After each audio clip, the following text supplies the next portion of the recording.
Ya, karena dia because William Wordsworth was born and raised in Lake District. Jadi Lake District itu sendiri mempengaruhi ide-idenya tentang karya sastra dan sangat-sangat membantunya dalam mengembangkan ide romanticism ini kayak gitu. Nah, nanti kalian setelah ini kalau yang belum melihat boleh lihat Lake District itu kayak mana sih, tempat hidupnya si William Wordsworth itu kayak mana sih.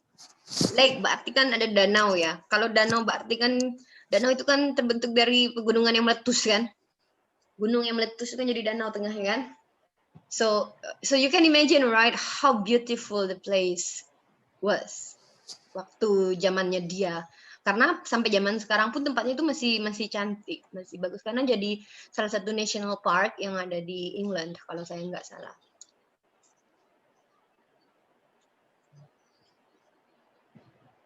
Udah berapa banyak yang masuk nih? 46. Kok berkurang ya? Ada yang nggak bisa masuk lagi katanya, Mem udah masuk keluar terus katanya. Iya kak, padahal kan saya open. Ininya kali, Mem. Hah? Habis kota, Mem. Oke, sekarang let's start with Daffodil. Siapa yang mau reading out loud puisi kita ini, Daffodil?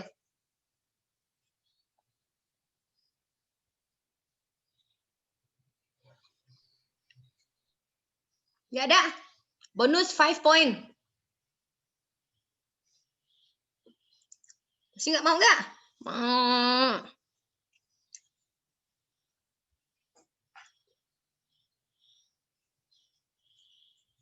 Nggak ada yang mau? Kalau nggak ada yang mau, semuanya yang tadi kuisnya dibatalkan nilainya. Ayo, siapa yang mau jadi hero sekarang?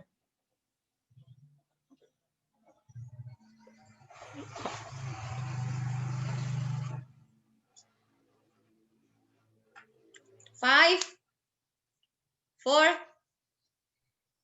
3. Apa udah susah yang baca barang gue? 5, 4. Ya udah, Mem, saya Mem. Siapa? Natalia, Mem. Oke. You have to say thank you to Natalia kalau nggak nilai kalian dibatalkan. Oke, Natalia, the floor is yours. 1, 2, 3. Harus pakai gaya penyair nggak sih, Mem? Yang penting suaranya mah. Nanti tunggu kita lomba puisi recitation baru pakai gaya ya. Oke. Daffodils by William Wordsworth. I wonder lonely as a cloud that floats Tak dibalas lagi tu. Sibuk ini. over fells and Mau hills. saya tendang apa dari ini disuruh baca nggak mau. Udahlah nggak baca, ngobrol lagi di situ. Kalian pikir karena pakai Zoom saya nggak bisa marah apa?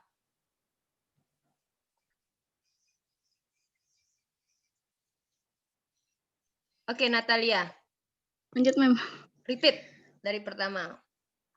1, 2, 3. Daffodils by William Wordsworth. I wandered lonely as a cloud that floats on high over fells and hills.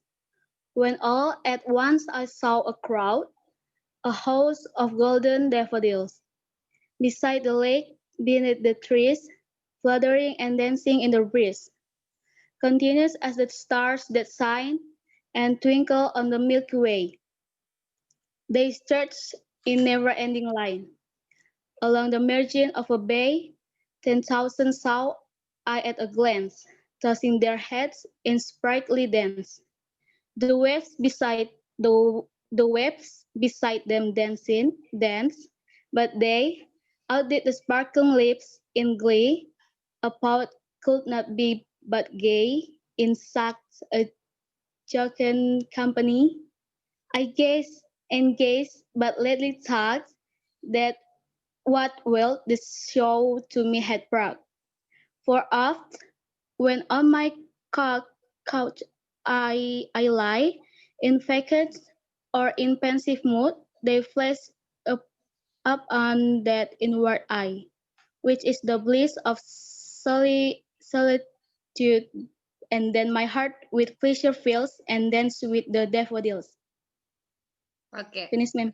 thank you. Oke. Coba kita bahas dari awal daffodil. Ada yang bilang dulu judulnya bukan daffodil, judulnya adalah I wandered lonely as a cloud. Oke. Sekarang kalau kalian lihat secara keseluruhan, do you know what rhyme is? Tahu nggak rhyme itu apa? Rima, mem. Ya, rima itu apa?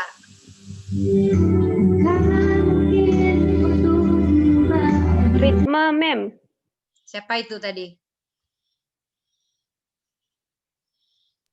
Pengulangan bunyi yang berselang. Iya.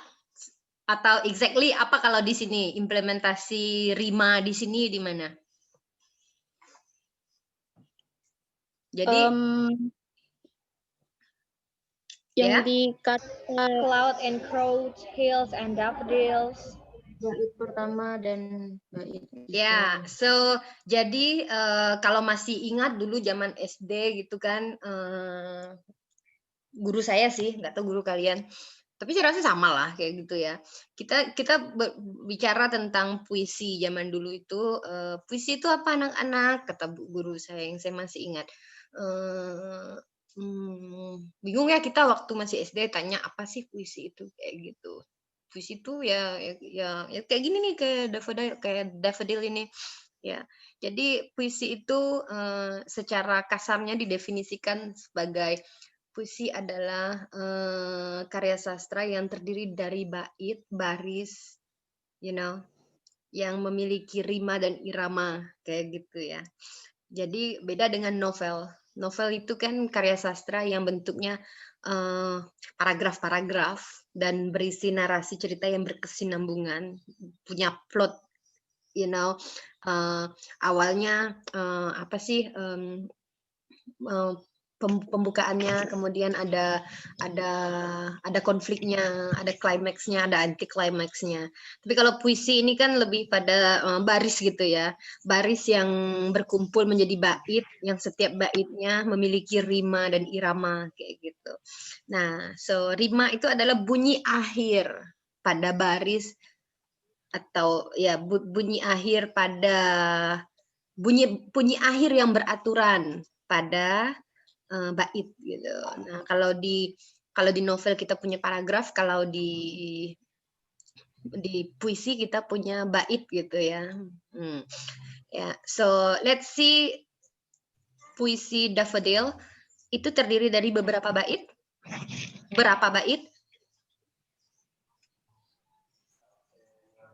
5. 5 bait kah?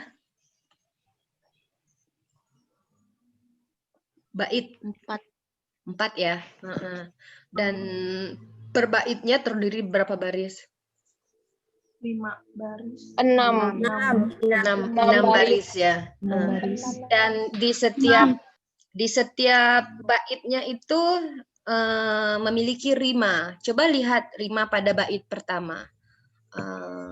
Cloud, out ya. Itu rima A, rhyme A. Kemudian hills. Kemudian baris ketiga crowd. Crowd itu rhyming sama cloud ya. Kemudian daffodils itu rhyming sama hills ya kan. Kemudian baris ke 5 dan 6 itu trees dan breeze itu rhyming ya. Berarti dari bait pertama bagaimana rimanya? Pola rimanya? Apa pola rimanya? What is the rhyme pattern in the first itu? Apa namanya? Bait pertama. Cloud, hills, crowd, daffodils, trees, breeze. Apa polanya? AB, mem. AB kah? Dia 6 baris loh. AA, mem. Apakah yang trees dan breeze sama dengan cloud? No. No, jadi C. AB, C. CC. Kan dua, breeze, trees dengan Oh, iya. breeze kan saling rhyming.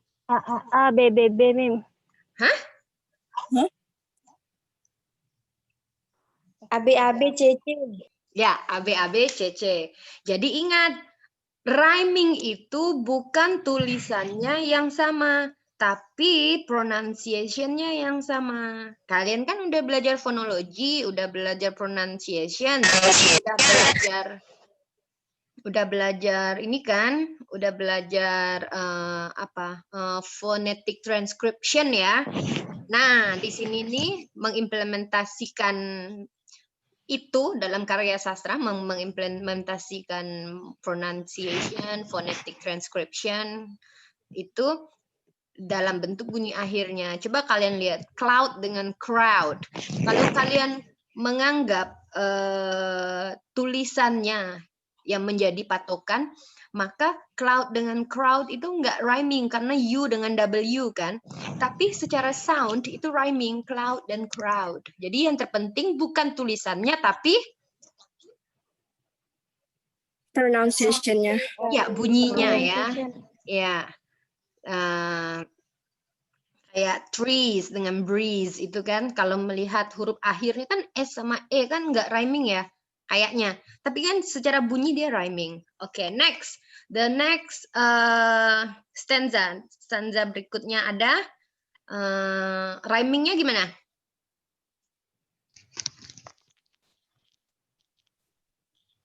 Rhyme-nya gimana? Sama, mem. Sama, mem. sama ya. C. Shine, way, line, bake, glance, dance gitu ya. Ya, sama. Nah, bagaimana dengan paragraf selanjutnya? Paragraf pula, bait selanjutnya. Sama, mem. AB, mem. AB, C, C. C, sama. Kemudian selanjutnya Sama, mem. sama. Iya. Juga, mem. Nanti di slide yang berikutnya kita akan membahas lebih detail lagi. Ada istilah iambic kayak gitu. Iambic itu adalah tone per barisnya. I wondered lonely as a cloud kayak gitu dan sebagainya. Nah, ingat ketika di awal kita berbicara di pertemuan kedua kalau nggak salah itu kita kedua apa ketiga ya, kita membahas tentang literary criticism.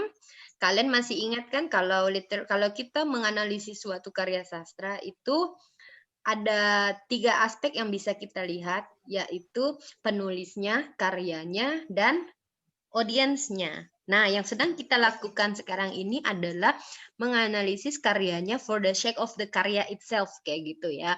Jadi kita melihat rhyme-nya, kita melihat pilihan katanya, dan lain-lain. Oke. Nah, ayo kita masuk ke dalam kontennya.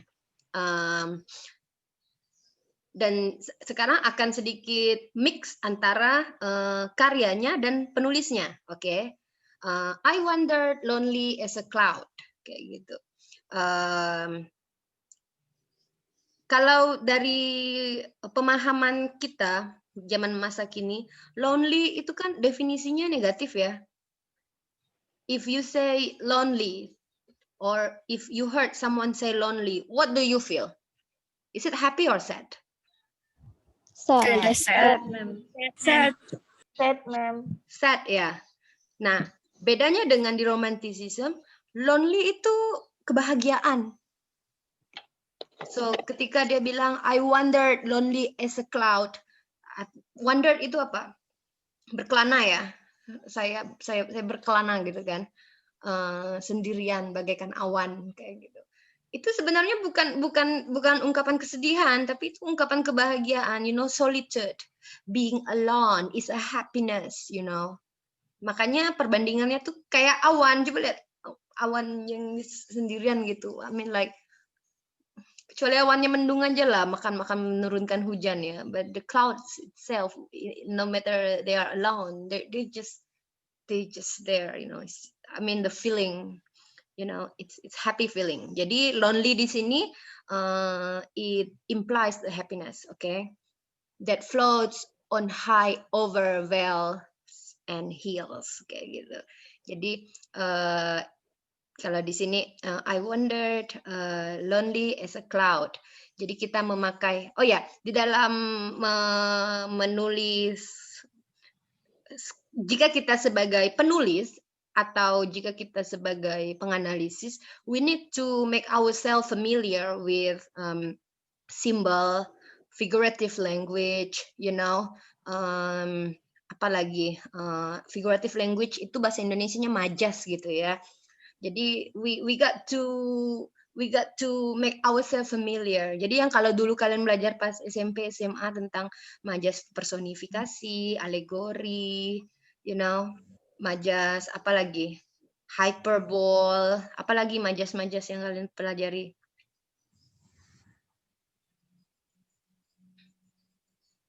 Personifikasi, ironi, alegori, simile, totem proparte, apalagi? Nggak ada yang ingat kah majas yang kalian pelajari zaman dulu tuh? Hiperbola, metafora, mem. Hyperbole, metafor, kayak gitu kan. Ya, so now it's implemented. Jadi di dalam karya sastra itulah hal-hal tersebut diterapkan dan digunakan. Apa sih gunanya majas tersebut? It's to play with our emotion, right? Kau cantik bagaikan bidadari kayak gitu. Emang pernah lihat bidadari? What does it mean? It's just imagination, right? And remember katanya si romanticism, the point is on imagination. Ya, engkau bagaikan malaikat tak bersayap kayak gitu. Memang tahu dari mana malaikat punya sayap kayak gitu? Kan nggak pernah lihat. Apa tuh? Hayalan kan kita kan. Tapi kalau misalnya when someone tell you that you is like the angel without a wing, you know, apa maksudnya? Like kamu tuh tetap aja angel walaupun dengan kekuranganmu, kan nggak punya sayap kan? It's like that. You are just as perfect as angel even though without a wing. Nah, kita balik lagi ke puisi ini. Jadi di sini banyak sekali kita menemukan majas-majas itu dan simbol-simbol kayak gitu. Dari baris pertama aja. I wandered lonely as a cloud. Ada majas apa di situ? Yang pakai Personifikasi, hyperbole, yang pakai S seperti bak bagai.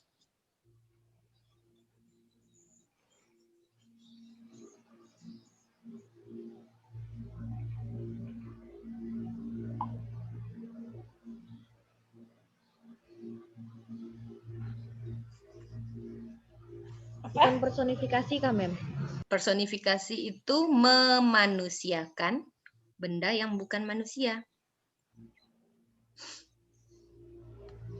Jadi I wondered as a cloud. Yang pakai SS itu loh.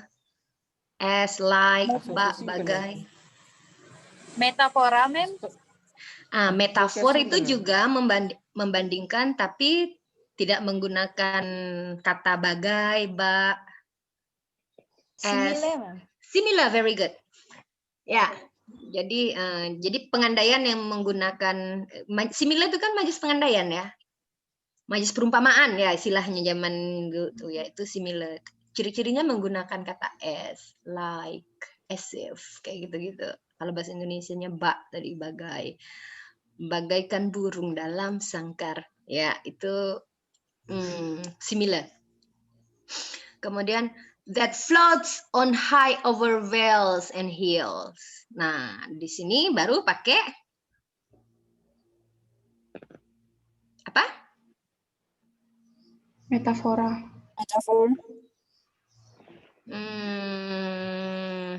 Ini kan menjelaskan cloud-nya tadi ya. Cloud-nya itu float on high over vales and hill, kayak gitu. It's kind of personifikasi kan ya. Awan tuh mengapung kah di atas itu.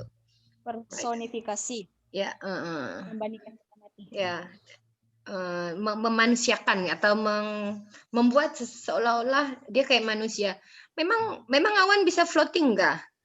Enggak kan? Tapi kan seolah-olah dia macam floating, macam manusia, float.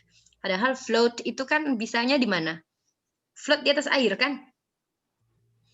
Ya, tapi ini mana? Float on high over vales and hills. Okay.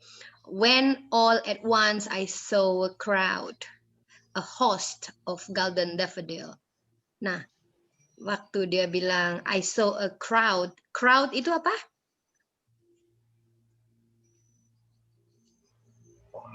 A crowd.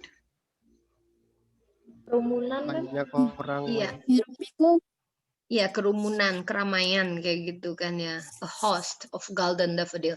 Jadi kerumunan, keramaian ini mengacu pada siapa? Apa yang berkerumun? Apa yang Awan, Mem. Awan, Mem. awan kah? Cloud. Daffodils. Daffodil. Karena lihat baris pertama sama baris kedua itu udah dihentikan dengan koma. Ya kan? Nah, baris yang selanjutnya, when all at once I saw a crowd, a host of golden daffodil. Di sini maksudnya mau bilang apa? When I saw at once, when all at once I saw a crowd of golden daffodil. Itu sebenarnya, ya. Nah, golden daffodil. Golden daffodil itu maksudnya apa? Warna golden itu menjelaskan warna dari daffodilsnya, Mem. Iya, warnanya gimana? Kuning keemasan, maybe? Ya, kuning gitu ya. Tapi instead of saying of yellow daffodil, dia menggunakan golden daffodil. Why he use golden instead of yellow? Karena kenyataannya daffodil warna kuning, ha? Kenapa dia menggunakan golden? Lebih putih sekali. Juga puisi. Hiperbola, Mem, dia, Mem. Metafor. Iya, dia hyperbole dan juga sekaligus juga simbol kayak gitu. Ya, untuk menghyperbolkan kuning itu kan keemasan gitu ya. Padahal kuning aja kayak gitu. Kalau when we talk in neoclassical, you know, orang bilang golden dasmu kuning kayak gitu kan. But we talk about romanticism, you know. We hyperbole the color into golden. But the golden itself is also the symbol. Golden itu simbol apa? Simbol kesempurnaan ya. Simbol precious, you know, sangat berharga kayak gitu. Yang biasanya juga disimbolkan untuk angelic color kayak gitu. Nah, next, beside the lake, beneath the trees, fluttering and dancing in the breeze. Nah, fluttering and dancing in the breeze. Itu siapa yang fluttering and dancing in the breeze itu? Daffodil. Daffodil, ya, daffodilnya itu yang fluttering and dancing in the breeze gitu ya. Nah, ada majas apa di sana? Personifikasi. Ya, personifikasi, flutter and dancing gitu ya, dance. Gitu. Mana ada bunga menari? Padahal dia cuma kena tiup angin kayak gitu. Tapi kan kita kan, we talk about beauty, you know. Kalau misalnya semuanya disanggah, meramput, ya udah dasar nggak puitis kayak gitu ya. And especially we are now talking about romanticism, you know. Mau habis lagi waktu ini. Oke. Nah, continuous a star that shine and twinkle on the Milky Way. Yeah. Continuous as the stars that shine and twinkle on the Milky Way. Continuous as the star. Berkelanjutan bagaikan bintang apa? Majas apa? Simile.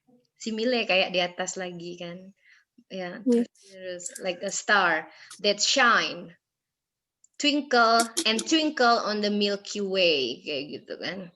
Dia menggunakan kata Milky Way. Milky Way itu apa? Galaksi Bima Sakti. Iya, Galaksi Bima Bima Sakti. Kan dia kan tadi kan bilang ya, continuous as the star that shine gitu ya. Terus berlanjut bagaikan bintang yang bersinar. Bintang itu bersinar yang bisa kita lihat tuh kapan? Malam hari kan? Ya. Tapi instead of using at night gitu ya, dibandingkan dengan menggunakan kata night, like night sky kayak gitu, si Wordsworth menggunakan kata Milky Way yang sebenarnya merefleksikan apa? Langit, Mem. Langit malam. Langit yang gimana? Langit yang Penuh bintang-bintang. penuh bintang. Ya, kalau kalian melihat gambar galaksi itu kan nggak gelap ya. Gambar galaksi itu kan cerah ya, bercahaya gitu ya. So instead of using kayak tadi kan, instead of using yellow, he used golden. Dan di sini instead of using night sky, dia menggunakan Milky Way untuk reflect apa? Langit sih memang, tapi langit yang mana? Langit galaksi Bima Sakti itu loh. So the cakrawala yang kita lihat dan itu bersinar kayak gitu. So that's how the reflection of the daffodil in this poem, you know. They stretch in never-ending line. Bisa gemayang nggak berapa luasnya kebun daffodil yang ada di cerita di puisinya si ini nih? Never-ending line along the margin of the bay, right? Bay itu apa? Teluk ya. Ya, 10,000 I saw at glance. Luar biasa. Dia random aja nyebutnya 10,000, mana mungkin dia ngitung 10,000 kan? At glance tuh, ya, tossing their heads in sprightly dance. Apa maksudnya tossing their head? Apa headnya itu? Flowernya itu yang kuning-kuning itu, tossing their head, cung gitu ya. Majas apa itu? Hyperbole. Hah? Hyperbole, Mem. Personifikasi, ya, ya, in sprightly dance, di dalam tarian gitu ya. Nah, yang agak unik lainnya, kalau yang di atas itu kan lumayan mudah ya. Artinya, I wandered lonely as a cloud that float on the high over vales and hills. Maksudnya lainnya mudah dipahami, nggak bolak-balik. Nah, di bait berikutnya, the waves beside them dance, but they outdid the sparkling leaves in glee. Ini kan agak grammatically bolak-balik gitu ya. Nah, ini juga yang menjadi istimewanya puisi ketika menulisnya itu tuh, you know, the poet can what is that? Sweep and swap the grammar gitu ya. The wave beside them dance, but they outdid the sparkling leaves in glee. Maksudnya ini gimana nih?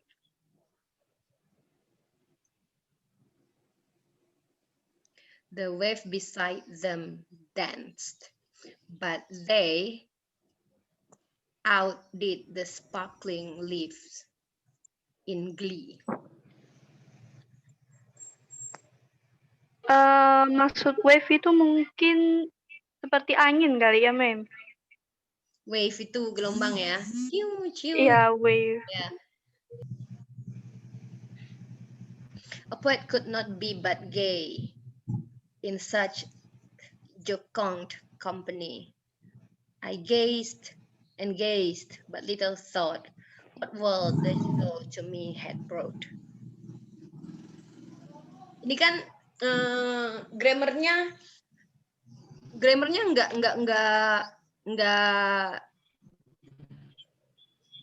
berbaris kayak di kalimat yang di atas gitu ya, kayak di baris yang di atas. So the wave beside them danced. The wave beside them danced, but they outdid the sparkling leaves in glee.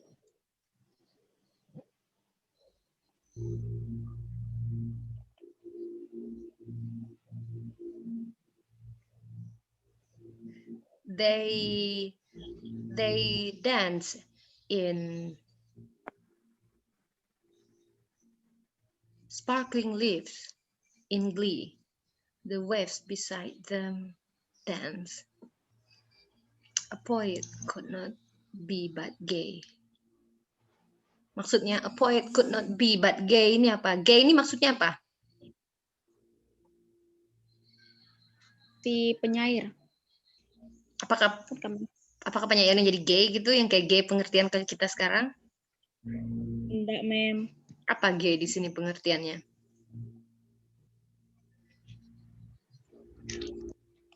Apa pengertian? Jadi gay itu mengalami pejorative meaning ya, mengalami penurunan makna. Kalau sekarang kan gay itu kan laki-laki yang homoseksual itu aja kan? Ya. Ya, gay itu artinya light-hearted and carefree. Tahu? Jadi apa? Light-hearted itu apa? Hati yang senang gitu ya. Happy. Ya, happy. Ya. A poet could not be but gay. Ya. Maksudnya poetnya nggak bisa merasakan apa lagi kecuali kebahagiaan kayak gitu kan. In such a jokang company.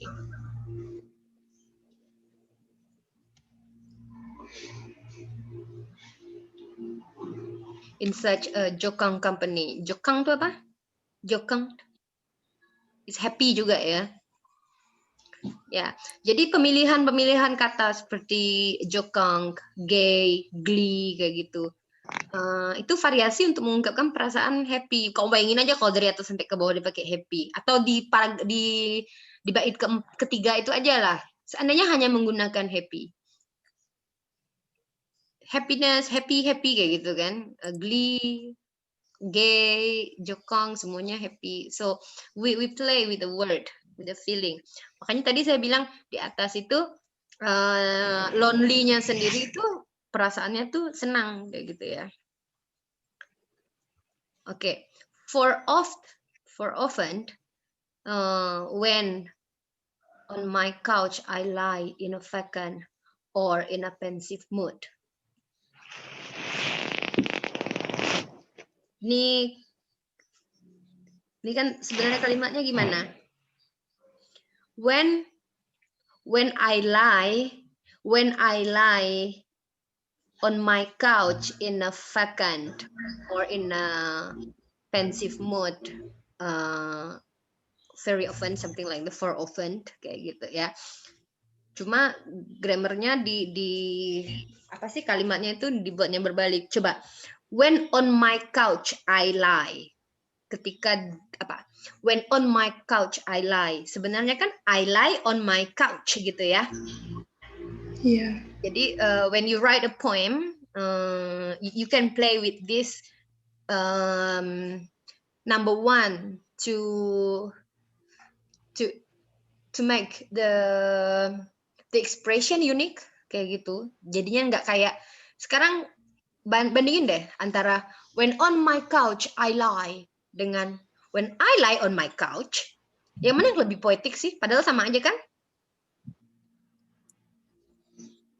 When on my couch I lie itu lebih feelingnya lebih itu ya, lebih